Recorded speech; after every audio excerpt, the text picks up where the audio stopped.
जिल्ह्यातील नगर परिषद व नगर पंचायतमध्ये कार्यरत कंत्राटी सफाई कामगारांना किमान वेतन कायदा 1948 नुसार वेतन मिळावे, भविष्य निर्वाह निधी व कामगारासाठी असलेल्या इतर सुविधा मिळण्याच्या मागणीसाठी अखिल महाराष्ट्र सफाईगार व चतुर्थ श्रेणी कर्मचारी संघटनेच्या वतीने जिल्हाधिकारी कार्यालयावर निषेध मोर्चा काढण्यात आलाय व त्यानंतर सहाय्यक कामगार आयुक्त कार्यालयासमोर संघटनेच्या वतीने उपोषण सुरू करण्यात आले आहे।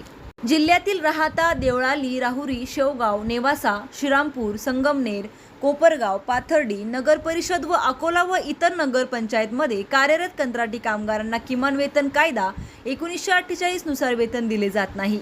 तसेच भविष्य निर्वाह निधीसाठी इतर सुविधांचा लाभ दिला जात नाही। अनेक वेळा तक्रार करूनही सहाय्यक कामगार आयुक्त यांची दखल घेत नाही। या संदर्भात सुरू असलेल्या पाठपुराव्याला 11 महिने उलटूनही सफाई कामगारांना न्याय मिळालेला नाही। ही अत्यंत गंभीर स्वरूपाची बाब असल्याचे संघटनेच्या वतीने देण्यात आलेल्या निवेदनात स्पष्ट करण्यात आले आहे।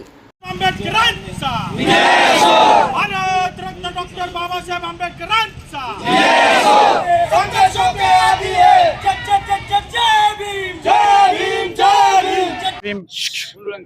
आता या ठिकाणी जिल्हाधिकारी साहेब यांच्याकडे 15 दिवस पूर्वी निषेध आंदोलनाचं पत्र दिलं होतं।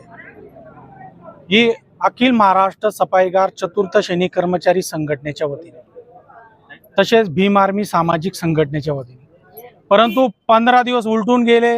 आज आंदोलनाचा वेळ आला, त्या वेळमध्ये त्यांनी साधं उत्तर सुद्धा नाही आला। काऊन का उत्तर नाही आहे त्यांच्याकडे।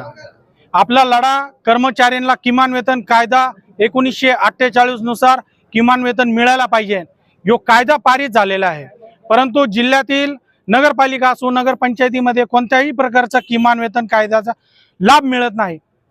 त्यांचे कर्मचाऱ्यांचे PF अकाउंट खोललेले नाही। त्यांचा हिस्सा कर्मचारीचा 12% आणि ठेकेदाराचा 13% असा कोणत्याही प्रकारचा हिस्सा त्यांना मिळत नाही। कर्मचाऱ्यांना जे सुट्ट्या असतात ते सुट्ट्या सुद्धा देखील मिळत नाही। तर आमचा लढा एक 4-5 महिन्यापूर्वीपासून चालू आहे। या लढ्यामध्ये जिल्हाधिकारी साहेबांसह 2 वेळा याबाबत चर्चा झाली, परंतु याच्याबाबत कोणत्याही सकारात्मक निर्णय झाला नाही। या कारणास्तव आम्ही आज जिल्हाधिकारी कार्यालयामध्ये निषेध आंदोलन केले होते। व आज निषेध आंदोलन निमित्त मी एवढंच सांगू इच्छितो की मी साहेबांना विचारलं निवेदन देताना का तुम्ही आमच्या पत्राचं आमच्या निवेदनाचं उत्तर सुद्धा नाही दिला, म्हणजे याचा अर्थ काय समजायचा आम्ही। पण साहेबांना बोलता नाही आलं, ते निघून गेले।